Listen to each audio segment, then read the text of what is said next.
ನಮಸ್ಕಾರ. ಈ ದಿನ ಮುಖಾಮುಖಿಗೆ ಸ್ವಾಗತ. ನಾನು ಜಿಎಂ ಪವಿತ್ರ. ಕೆಲಸದ ಸ್ಥಳಗಳಲ್ಲಿ ಮಹಿಳೆಯರಿಗೆ ಮುಟ್ಟಿನ ರಜೆ ನೀಡೋ ವಿಚಾರ ಇದೀಗ ದೇಶದಾದ್ಯಂತ ದೊಡ್ಡ ಚರ್ಚೆಗೆ ಕಾರಣ ಆಗಿದೆ. ಇತ್ತೀಚೆಗೆ ಸುಪ್ರೀಂ ಕೋರ್ಟ್ ಈ ವಿಷಯದ ಬಗ್ಗೆ ಮಹತ್ವದ ಅಭಿಪ್ರಾಯವನ್ನು ವ್ಯಕ್ತಪಡಿಸಿದ್ದು, ಮುಟ್ಟಿನ ರಜೆಯನ್ನ ಕಾನೂನಿನ ಮೂಲಕ ಕಡ್ಡಾಯ ಮಾಡಿದ್ರೆ ಕಂಪನಿಗಳು ಮಹಿಳೆಯರನ್ನ ಕೆಲಸಕ್ಕೆ ತೆಗೆದುಕೊಳ್ಳೋಕೆ ಹಿಂದೇಟ್ ಹಾಕುವ ಸಾಧ್ಯತೆ ಇದೆ ಅನ್ನೋ ಎಚ್ಚರಿಕೆಯನ್ನ ಕೊಟ್ಟಿದೆ. ಹಾಗಾದ್ರೆ ಮುಟ್ಟಿನ ರಜೆ ಮಹಿಳೆಯರ ಹಕ್ಕ ಅಥವಾ ಅದನ್ನ ಕಡ್ಡಾಯ ಮಾಡಿದ್ರೆ ಮಹಿಳೆಯರ ಉದ್ಯೋಗಾವಕಾಶಗಳ ಮೇಲೆ ಪರಿಣಾಮ ಬೀರತ್ತಾ? ಮಹಿಳೆಯರ ಆರೋಗ್ಯ ಮತ್ತು ಉದ್ಯೋಗದ ನಡುವೆ ಸಮತೋಲನವನ್ನ ಹೇಗೆ ಸಾಧಿಸೋದು?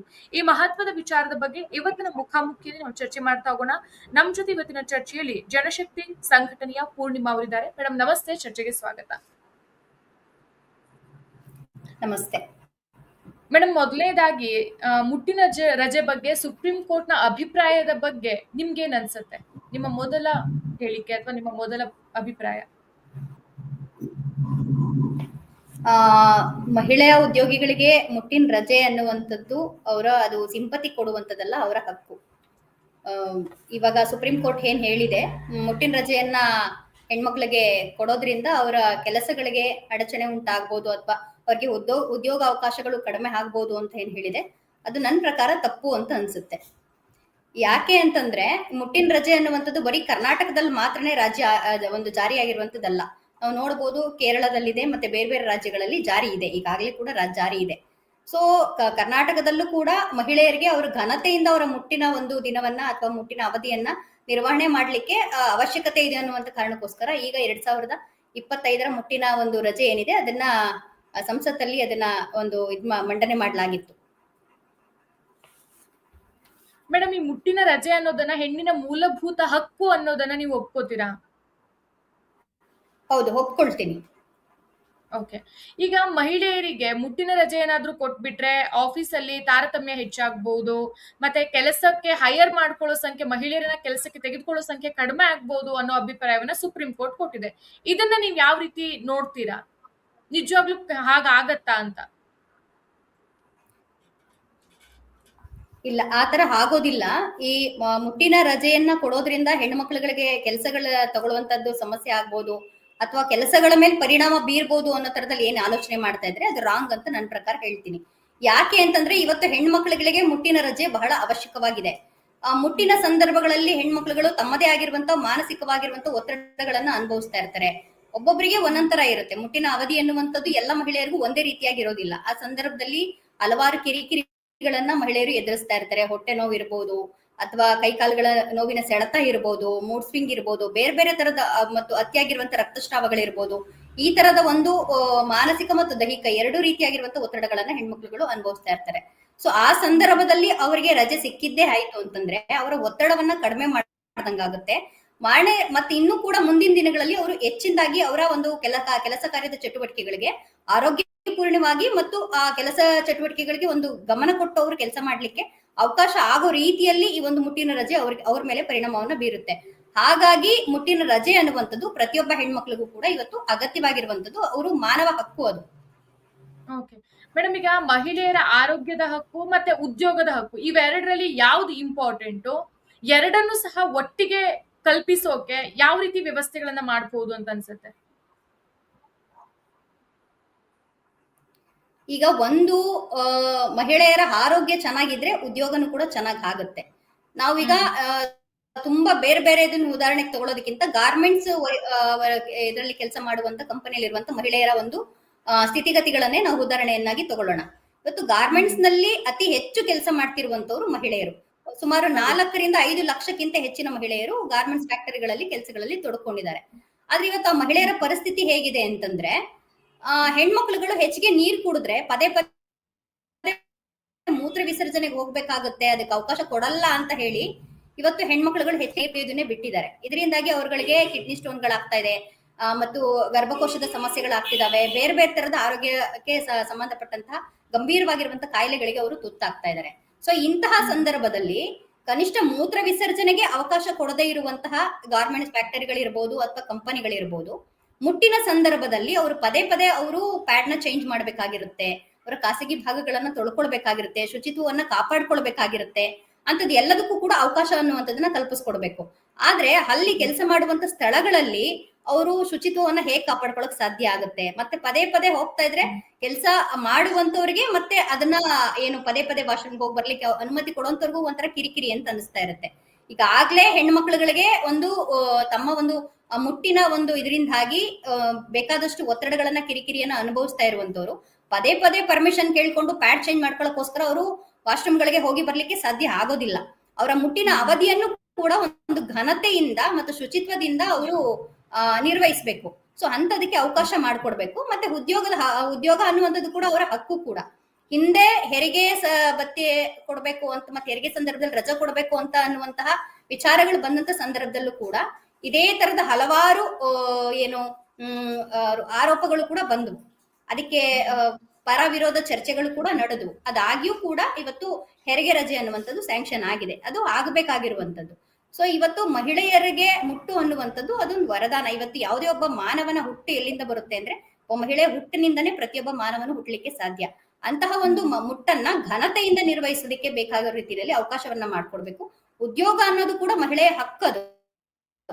ಆ ಹಕ್ಕು ಜೊತೆಗೆ ಅವಳ ಆರೋಗ್ಯ ಎರಡನ್ನೂ ಕೂಡ ಸಮತೋಲನದಲ್ಲಿ ಅವಳು ಕಾಪಾಡಿಕೊಳ್ಳಿಕ್ಕೆ ಬೇಕಾಗಿರುವಂತ ವಾತಾವರಣವನ್ನ ನಿರ್ಮಾಣ ಮಾಡಬೇಕಾಗಿರೋದು ಸಮಾಜದ ನಾಗರಿಕರಾಗಿ ಮತ್ತು ಸರ್ಕಾರಗಳಾಗಿ ಮತ್ತು ಕಾನೂನಾಗಿ ಎಲ್ಲರ ಜವಾಬ್ದಾರಿ ಅಂತ ಹೇಳಿ ನನಗನ್ಸುತ್ತೆ.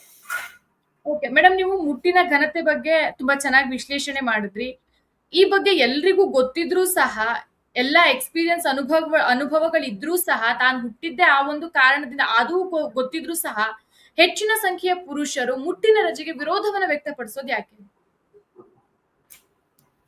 ಒಂದು ತಮ್ಮ ಇದರಲ್ಲಿ ಹೆಚ್ಚಿಗೆ ಇದನ್ನ ವಿರೋಧ ವ್ಯಕ್ತಪಡಿಸ್ತಾ ಇರುವಂತವ್ರು ಖಾಸಗಿ ಕಂಪನಿಗಳನ್ನೇ ಮತ್ತೆ ಈ ತರದ ಒಂದು ಏನು ಹೋಟೆಲ್ಗಳಿರ್ಬೋದು, ಉದ್ಯಮಗಳನ್ನ ನಡೆಸ್ತಾ ಇರುವಂತವ್ರೇನೆ ಅವ್ರ ಕಡೆಯಿಂದನೇ ಇದರ ಒಂದು ವಿರೋಧ ವ್ಯಕ್ತ ಆಗ್ತಾ ಇದೆ ಅಂತ ನಮ್ಗಂತೂ ಅನ್ಸುತ್ತೆ. ಯಾಕೆ ಅಂತಂದ್ರೆ ಮಹಿಳೆಯನ್ನ ಅವರು ಬರೀ ಉತ್ಪಾದಕಿಯಾಗಿ ಮಾತ್ರ ನೋಡ್ತಾ ಇದ್ದಾರೆ. ಅಂದ್ರೆ ಅವರ ಕಂಪನಿಗಳಲ್ಲಿ ಇರ್ಬೋದು ಅಥವಾ ಫ್ಯಾಕ್ಟರಿಗಳಿರ್ಬೋದು, ಗಾರ್ಮೆಂಟ್ಸ್ ಗಳಲ್ಲಿ ಇರ್ಬೋದು, ಅವರ ಉತ್ಪಾದನೆಗಳು ಕಡಿಮೆ ಆಗ್ಬಾರ್ದು, ಅವರ ಆರ್ಥಿಕತೆಗೆ ಹೊಡೆತ ಬೀಳಬಾರ್ದು ಅನ್ನುವಂತಹ ಅದು ಒಂದೇ ದೃಷ್ಟಿಕೋನದಿಂದ ಅವ್ರು ನೋಡ್ತಾ ಇದ್ದಾರೆ. ಮಹಿಳೆಯನ್ನ ಬರೀ ಮಕ್ಕಳನ್ನ ಹೆರುವ ಯಂತ್ರ ಮಾಗಿ ಹಾತ್ರ ಅಲ್ಲ, ಮಕ್ಕಳನ್ನ ಹೆರುವಂತದ್ದು ಕೂಡ ಒಂದು ಉತ್ಪಾದನೆ. ಅದ್ರ ಜೊತೆಗೆ ಫ್ಯಾಕ್ಟರಿಗಳಲ್ಲಿ ಕೆಲಸ ಮಾಡಿ ಬೇಕಾಗಿರುವಂತ ಪ್ರಾಡಕ್ಟ್ ಗಳನ್ನ ಇನ್ ಟೈಮ್ ಕರೆಕ್ಟ್ ಆಗಿ ಅವರು ಇದ್ ಮಾಡ್ಕೊಡ್ತಿರೋದು ಕೂಡ ಒಂದು ಉತ್ಪಾದನೆನೆ.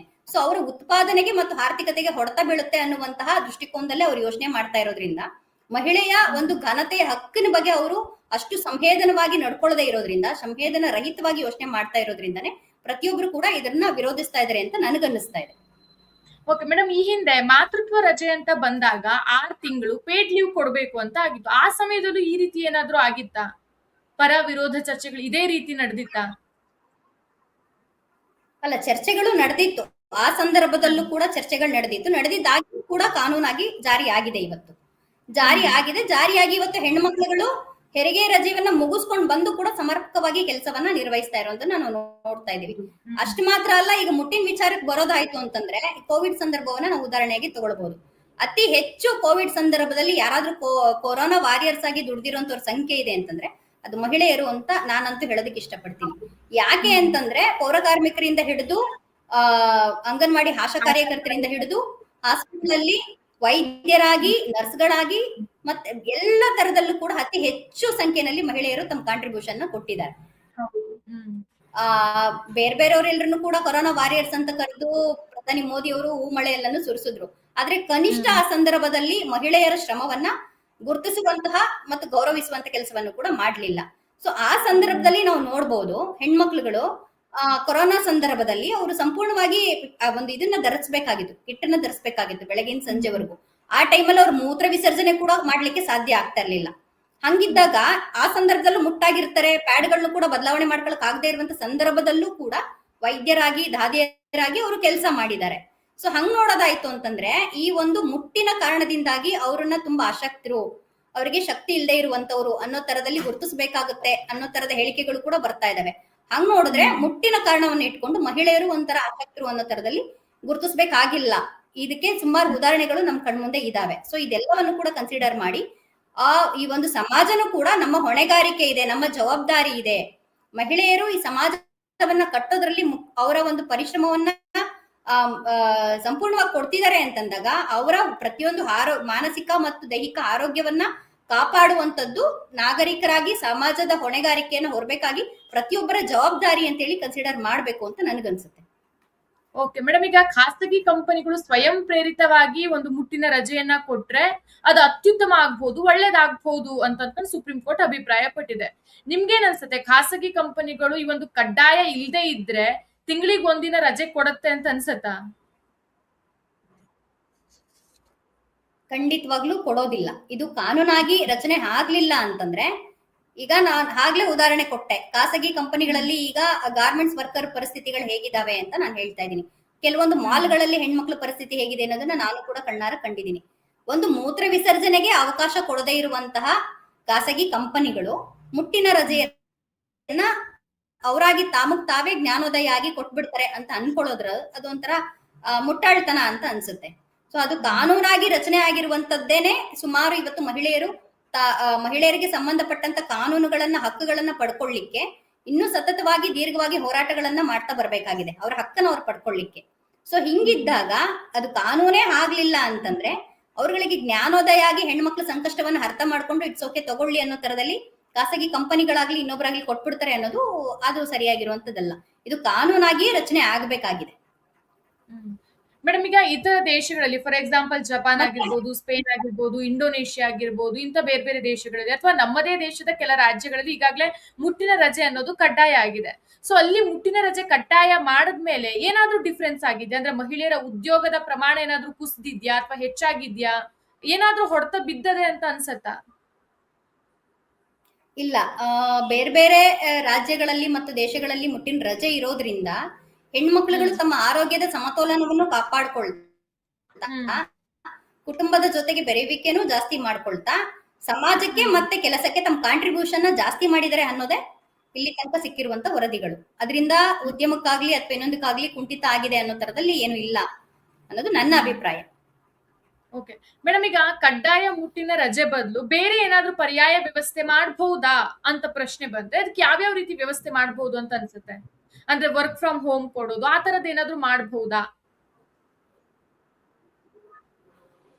ಅಲ್ಲ, ವರ್ಕ್ ಫ್ರಮ್ ಹೋಮ್ ಕೂಡ ಕೊಡ್ಬೋದು. ಈಗ ಕರೋನಾ ಸಂದರ್ಭ ಬಂದಂತ ಸಂದರ್ಭದಲ್ಲಿ ನಾವು ನೋಡ್ಬೋದು, ತುಂಬಾ ಬಿಕ್ಕಟ್ಟು ಉಂಟಾಗಿತ್ತು ಅನ್ನೋ ಕಾರಣಕ್ಕೆ ವರ್ಕ್ ಫ್ರಮ್ ಹೋಮ್ ಅನ್ನ ಮಾಡ್ಬೋದು ಅನ್ನೋ ತರದನ್ನ ಜಾರಿಗೆ ತಂದ್ರು, ವರ್ಕ್ ಫ್ರಮ್ ಹೋಮ್ ಮಾಡಿದ್ರು. ಆದ್ರೆ ವರ್ಕ್ ಫ್ರಮ್ ಹೋಮ್ ಮಾಡಿದಾಗ್ಲೂ ಕೂಡ ಹೆಣ್ಣು ಮಕ್ಳುಗಳಿಗೆ ಎಷ್ಟು ಮಟ್ಟಿಗೆ ರಿಲೀಫ್ ಸಿಕ್ಕಿದೆ ಅನ್ನೋದು ನಾವು ಆ ಸಂದರ್ಭದಲ್ಲಿ ಗಮನಿಸಬಹುದು. ವರ್ಕ್ ಫ್ರಮ್ ಹೋಮ್ ಮಾಡ್ತಾ ಮಾಡ್ತಾನು ಕೂಡ ಮನೇಲಿ ಇರುವಂತ ಹಿರಿಯರನ್ನ, ಮಕ್ಕಳನ್ನ, ಮತ್ತೆ ಕೆಲಸ ಬಿಟ್ಟು ಮನೇಲಿ ಇದ್ದಂತ ಗಂಡಂದಿರನ್ನ ಪ್ರತಿಯೊಬ್ಬರನ್ನು ಕೂಡ ನಿಭಾಯಿಸ್ಕೊಳ್ತಾನೆ ಮನೆಯ ಕೆಲಸ ಕಾರ್ಯಗಳ ಚಟುವಟಿಕೆಗಳನ್ನು ಮುಂದುವರಿಸ್ತಾನೆ ಅವ್ರು ವರ್ಕ್ ಫ್ರಮ್ ಹೋಮ್ ನ ಮಾಡ್ಬೇಕಾಗಿ ಬಂತು. ಆದ್ರೆ ಈ ವರ್ಕ್ ಫ್ರಮ್ ಹೋಮ್ ಅಂತ ಹೇಳಿ ಕೊಟ್ರೆ ಅದು ಎಷ್ಟು ಮಟ್ಟಕ್ಕೆ ಆ ಮಹಿಳೆಗೆ ಒಂದು ವಿಶ್ರಾಂತಿ ತಗೊಳ್ಳೋದಕ್ಕೆ ಅವಕಾಶ ಆಗುತ್ತೆ ಅನ್ನೋದು ಕೂಡ ನಾವು ಯೋಚನೆ ಮಾಡ್ಬೇಕು ಅಂತ ಅನ್ಸುತ್ತೆ. ಮತ್ತೆ ಕರ್ನಾಟಕ ರಾಜ್ಯ ಸರ್ಕಾರ ಇರ್ಬೋದು, ಮತ್ತೆ ಇವತ್ತಿನ ಕೋರ್ಟಿನ ತೀರ್ಪು ಕೊಟ್ಟಿರುವಂತ ಕೋರ್ಟ್ ಏನ್ ಆದೇಶ ಇದೆ, ಯಾಕೆ ಹಿಂದೆ ಮುಂದೆ ನೋಡ್ತಾ ಇದಾರೆ ಅಂತ. ಯಾಕಂದ್ರೆ ಕರ್ನಾಟಕ ರಾಜ್ಯನೇ ಮೊದಲೇನ್ ಅಲ್ವಲ್ಲ ಮುಟ್ಟಿನ ರಜೆ ಕೊಡ್ತಾ ಇರುವಂತದ್ದು. ಈಗ ಆಲ್ರೆಡಿ ಬೇರೆ ಬೇರೆ ರಾಜ್ಯಗಳಿದೆ, ಕೇರಳದಲ್ಲಿ ಇದೆ, ಬೇರೆ ಬೇರೆ ರಾಜ್ಯಗಳಲ್ಲಿ ಇದಾವೆ. ಸೊ ಅಲ್ಲೆಲ್ಲ ಒಳ್ಳೇದೇ ಆಗಿದೆ ಅಲ್ಲ, ಅದರಿಂದ ಏನು ಅವರಿಗೆ ನೆಗೆಟಿವ್ ಪರಿಣಾಮ ಬೀರಿಲ್ಲ. ಹಂಗಾಗಿ ಕರ್ನಾಟಕದಲ್ಲಿ ಯಾಕೆ ಹಿಂದೆ ಮುಂದೆ ನೋಡ್ತಾ ಇದ್ದಾರೆ ಅನ್ನೋದನ್ನ ನಾವು ಗಂಭೀರವಾಗಿ ಪರಿಗಣಿಸಬೇಕಾಗುತ್ತೆ. ಸೊ ವರ್ಕ್ ಫ್ರಮ್ ಹೋಮ್ ಇಂದನೂ ಕೂಡ ಮಹಿಳೆಯರಿಗೆ ಎಷ್ಟು ಮಟ್ಟಿಗೆ ವಿಶ್ರಾಂತಿ ಸಿಗುತ್ತೆ ಅನ್ನೋದನ್ನು ಕೂಡ ಗಮನಿಸಬೇಕಾಗುತ್ತೆ. ಯಾಕೆ ಅಂತಂದ್ರೆ ನಿಜವಾಗ್ಲೂ ಕೂಡ ಆ ಸಂದರ್ಭದಲ್ಲಿ ಆ ಮಹಿಳೆಯ ನೋವನ್ನ ಅರ್ಥ ಮಾಡ್ಕೊಂಡು ಮಹಿಳೆಯರಿಗೆ ಅಥವಾ ಗಾರ್ಮೆಂಟ್ಸ್ ಕೆಲಸ ಮಾಡುವಂತ ಮಹಿಳೆಯರಿಗೆ ವರ್ಕ್ ಫ್ರಮ್ ಹೋಮ್ ಆಪ್ಷನ್ಸ್ ಇರೋದಿಲ್ಲ.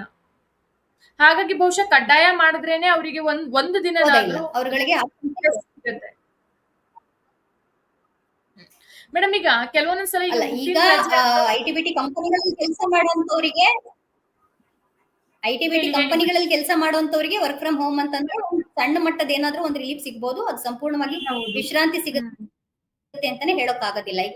ಈಗ ಗಾರ್ಮೆಂಟ್ಸ್ ಫ್ಯಾಕ್ಟರಿಗಳಲ್ಲೂ ವರ್ಕ್ ಫ್ರಮ್ ಹೋಮ್ ಹೇಗ್ ಮಾಡಕ್ಕಾಗತ್ತೆ? ಹೋಟೆಲ್ಗಳಲ್ಲಿ ಇವತ್ತು ತೊಡಗಿಸ್ಕೊಂಡಿದ್ದಾರೆ, ಪೆಟ್ರೋಲ್ ಬಂಕ್ ಗಳಲ್ಲಿ ತೊಡಗಿಸ್ಕೊಂಡಿದ್ದಾರೆ, ಮಾಲ್ಗಳಲ್ಲಿ ಇವತ್ತು ಹೆಣ್ಮಕ್ಳು ತೊಡಗಿಸ್ಕೊಂಡಿದ್ದಾರೆ. ಅವ್ರು ಯಾರು ಕೂಡ ವರ್ಕ್ ಫ್ರಮ್ ಹೋಮ್ ಅಂತ ಮಾಡೋದಕ್ಕೆ ಸಾಧ್ಯ ಆಗೋದಿಲ್ಲ. ಹಂಗಾಗಿ ಇದನ್ನ ಗಂಭೀರವಾಗಿ ಪರಿಗಣಿಸಬೇಕಾಗಿದೆ. ಮತ್ತೆ ಮುಟ್ಟಿನ ರಜೆಯನ್ನ ಖಂಡಿತವಾಗ್ಲೂ ಅನುಷ್ಠಾನಕ್ಕೆ ತರಬೇಕಾಗಿದೆ ಇದನ್ನ.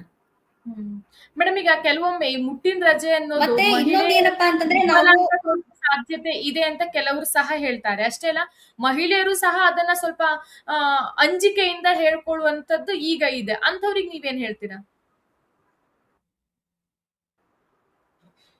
ಅಲ್ಲ, ಮುಟ್ಟು ಅಂತಂದ್ರೇನೆ ಅದೊಂದು ಮಡಿ ಮೈಲಿಗೆ ಮತ್ತೆ ಅದು ತುಂಬಾ ಗೌಪ್ಯವಾಗಿ ಇಡಬೇಕಾಗಿರುವಂತ ವಿಚಾರ ಅಂತ ಹೇಳಿ ತುಂಬಾ ಹಿಂದಿನಿಂದಲೂ ಕೂಡ ಅದನ್ನ ಬಿಂಬಿಸ್ಕೊಂಡು ಬಂದಿದ್ದಾರೆ. ನಾವು ಈಗಲೂ ಕೂಡ ನೋಡಬಹುದು ಗೊಲ್ರಟ್ಟಿ ಮತ್ತೆ ಬೇರೆ ಬೇರೆ ಇಂಥ ಜಾಗಗಳಲ್ಲಿ ಇವತ್ತು ಮುಟ್ಟಾದಂತ ಹೆಣ್ಣು ಮಗಳನ್ನ ಅದು ಅಶುದ್ಧ ಅಂತ ಹೇಳಿ ತುಂಬಾ ಅವ್ರ ಊರಿಂದ ಹೊರಗಡೆ ಇರುವಂತ ಪದ್ಧತಿನೂ ಕೂಡ ಇಲ್ಲಿ ತನಕ ಇನ್ನು ಮುಂದುವರಿತಾನೆ ಬರ್ತಾ ಇದೆ. ಸೊ ಅದು ಅವ್ರ ತಲೆ ಒಳಗಡೆ ತುಂಬಲಾಗಿದೆ. ಅಂದ್ರೆ ಮುಟ್ಟು ಅಂತಂದ್ರೆ ಒಂದು ಅಪವಿತ್ರ, ಅದು ಹೊರಗಡೆ ಹೇಳ್ಕೊಳಕ್ ಆಗದೆ ಇರುವಂತ ಮುಜುಗರದ ಸಂಗತಿ ಅನ್ನೋದನ್ನ ಅವ್ರ ತಲೆಗಳಲ್ಲಿ ತುಂಬಿರೋದ್ರಿಂದ ಇವತ್ತಿಗೂ ಕೂಡ ತುಂಬಾ ಜನ ಹೆಣ್ಮಕ್ಳು ತಮ್ಮ ಮುಟ್ಟನ್ನ ಧೈರ್ಯವಾಗಿ ಹೇಳ್ಕೊಳಕ್ಕಾಗದೆ ಒಂದು ಮುಜುಗರದ ಸ್ಥಿತಿಯನ್ನ ಅನುಭವಿಸ್ತಾ ಇದ್ದಾರೆ ಅಂತ ನನ್ಗನ್ಸುತ್ತೆ. ಆದ್ರೆ ಇವತ್ತು ಮಹಿಳೆಯರಿಗೆ ಅರಿವನ್ನ ಮೂಡಿಸುವಂತಹ ಅಗತ್ಯನೂ ಇದೆ. ಸರ್ಕಾರಗಳು ಆ ನಿಟ್ಟಿನಲ್ಲಿ ಕೆಲಸ ಮಾಡ್ತಾ ಇದೀವಿ ಅಂತ ಹೇಳ್ತಾ ಇದ್ದಾರೆ. ಆ ಕೆಲಸ ಮಾಡೋದ್ರ ಜೊತೆಗೆ ಅವ್ರಿಗೆ ಮುಟ್ಟಿನ ರಜೆ ಯಾಕೆ ಬಹಳ ಇಂಪಾರ್ಟೆಂಟ್ ಆಗುತ್ತೆ ಅನ್ನೋದನ್ನು ಕೂಡ ಅರ್ಥ ಮಾಡ್ಕೊಂಡು ಇವತ್ತು ಪುರುಷ ಸಮಾಜ ಇರ್ಬೋದು ಅಥವಾ ಬೇರೆ ಬೇರೆ ಕಂಪನಿಗಳಿರ್ಬೋದು ಅದನ್ನೇನು ವಿರೋಧಿಸ್ತಿದ್ದಾರೆ ಅಂತವರನ್ನು ಕೂಡ ಸಂವೇದನೆಗೊಳಿಸಿ ಇದನ್ನ ಜಾರಿ ಮಾಡೋ ದಿಕ್ಕಿನಲ್ಲಿ ಮುಂದಾಗಬೇಕು ಅನ್ನೋದು ನನ್ನ ಅಭಿಪ್ರಾಯ.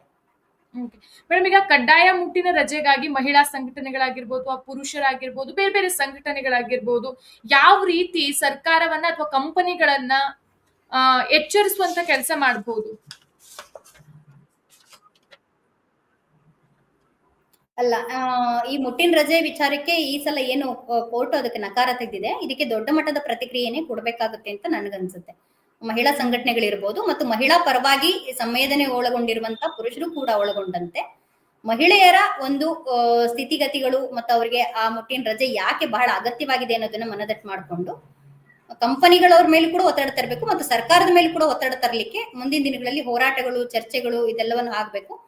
ಕೋರ್ಟಿಗೂ ಕೂಡ ದೊಡ್ಡ ಮಟ್ಟದ ಹಕ್ಕೊತ್ತಾಯಗಳನ್ನ ಕೊಡಬೇಕು ಅಂತ ಅನ್ಸುತ್ತೆ. ಕೋರ್ಟ್ ಏನ್ ಹೇಳ್ತಾ ಇದೆ, ಮುಟ್ಟಿನ ರಜೆ ಬೇಕು ಅಂತ ಹೇಳಿ ಯಾವ ಮಹಿಳೆಯನ್ನು ಕೂಡ ಬಂದಿಲ್ಲ ಅಂತ ಹೇಳ್ತಾ ಇದೆ. ಅದು ಯಾರೋ ಬಂದು ನನಗೆ ಬೇಕು ಬೇಕು ಹಕ್ಕು ಬೇಕು ಅಂತ ಕೇಳುವಂತದ್ದಲ್ಲ. ನಾಗರಿಕರಾಗಿ ನಾವು ಸಮಾಜಕ್ಕೆ ಏನ್ ಕೊಡ್ಬೇಕಾಗಿದೆ, ಅದು ಅವಳ ಘನತೆಯ ಹಕ್ಕು. ಮಾನವ ಹಕ್ಕುಗಳ ಉಲ್ಲಂಘನೆ ಆಗಬಾರದು. ಮುಟ್ಟಿನ ಒಂದು ರಜೆಯನ್ನು ಕೂಡ ಅವಳು ಘನತೆಯಿಂದ ನಿರ್ವಹಿಸಲಿಕ್ಕೆ ಅವಕಾಶ ಆಗೋ ರೀತಿನಲ್ಲಿ ಮಾಡ್ಕೊಡ್ಬೇಕಾಗಿರೋದು ಮಾನವ ಹಕ್ಕು ಕೂಡ ಹೌದು. ಸೊ ಮಾನವ ಹಕ್ಕಿನ ಉಲ್ಲಂಘನೆ ಅಲ್ವಾ ಹಾಗಾದ್ರೆ? ಅವಳು ಕಿರಿಕಿರಿಯಿಂದಾಗಿ ಬೆಳಗ್ಗೆಯಿಂದ ಸಂಜೆವರೆಗೂ ಮೂಡ್ ಸ್ವಿಂಗ್ ಅಲ್ಲಿ ಮತ್ತೆ ಅವಳು ಕನಿಷ್ಠ ಒಂದು ಹೆಣ್ಮಕ್ಳು ಪ್ಯಾಡ್ ಚೇಂಜ್ ಮಾಡ್ಕೊಡಕ್ಕೂ ಅವಕಾಶ ಇಲ್ಲದೆ ಇರುವಂತಹ ಕೆಟ್ಟ ಪರಿಸ್ಥಿತಿನಲ್ಲಿ ಕೆಲಸ ನಿರ್ವಹಣೆ ಮಾಡುವಂತದ್ದು ಮಾನವ ಹಕ್ಕಿನ ಉಲ್ಲಂಘನೆ ಅಲ್ವಾ? ಸೊ ಈ ಎಲ್ಲ ಹಿನ್ನೆಲೆಯಿಂದನೂ ಕೂಡ ನೋಡಿ ಸರ್ಕಾರ ಮತ್ತು ಏನು ಕೋರ್ಟ್ಗಳು ಕೂಡ ಗಂಭೀರವಾಗಿ ಪರಿಗಣಿಸುವ ರೀತಿನಲ್ಲಿ ಅವ್ರು ಏನ್ ಹೇಳಿದ್ದಾರೆ, ಯಾವ ಮಹಿಳೆಯರು ಬಂದು ಕೇಳ್ತಾ ಇಲ್ಲ ಅಂತ. ಸೊ ಇನ್ ಮುಂದಕ್ಕೆ ಮಹಿಳೆಯರು ಸ್ವಲ್ಪ ಜೋರು ಧ್ವನಿನಲ್ಲಿ ಇದು ನಮ್ಮ ಹಕ್ಕು, ಘನತೆಯ ಹಕ್ಕು ಅಂತ ಹೇಳಿ ಕೇಳೋ ತರದಲ್ಲಿ ಒಂದು ಧ್ವನಿಯನ್ನ ಎತ್ತಬೇಕು ಈ ಸಂದರ್ಭದಲ್ಲಿ. ಅದನ್ನ ನಮ್ಮ ರಾಜ್ಯದಲ್ಲೂ ಕೂಡ ಗಂಭೀರವಾಗಿ ಜಾರಿ ಆಗುವ ನಿಟ್ಟಿನಲ್ಲಿ ನಾವು ಆಗ್ರಹಿಸಬೇಕು ಅನ್ನೋದು ನನ್ನ ಅಭಿಪ್ರಾಯ. ಓಕೆ ಮೇಡಮ್, ಒಟ್ನಲ್ಲಿ ಕಡ್ಡಾಯ ಮುಟ್ಟಿನ ರಜೆ ಅನ್ನೋದು ಮುಂದಿನ ದಿನಗಳಲ್ಲಿ ಯಾವ ರೀತಿ ಮಜಲನ್ನ ಪಡೆದುಕೊಳ್ಳುತ್ತೆ ಅನ್ನೋದನ್ನ ಕಾದ್ ನೋಡೋಣ. ಇಷ್ಟೊತ್ತು ನಮ್ ಜೊತೆ ಜಾಯಿನ್ ಆಗಿದ್ದಕ್ಕೆ thank you so much madam. Thank you. ಮತ್ತಷ್ಟು ವಿಶೇಷ ವಿಡಿಯೋಗಳನ್ನು ನೋಡಲು ಮತ್ತು ಹೊಸ ವಿಡಿಯೋಗಳ ಬಗ್ಗೆ ತಿಳಿಯಲು ಈ ದಿನ .com ಯೂಟ್ಯೂಬ್ ಚಾನೆಲ್ ಸಬ್ಸ್ಕ್ರೈಬ್ ಮಾಡಿ ಮತ್ತು ಬೆಲ್ ಐಕಾನ್ ಕ್ಲಿಕ್ ಮಾಡಿ.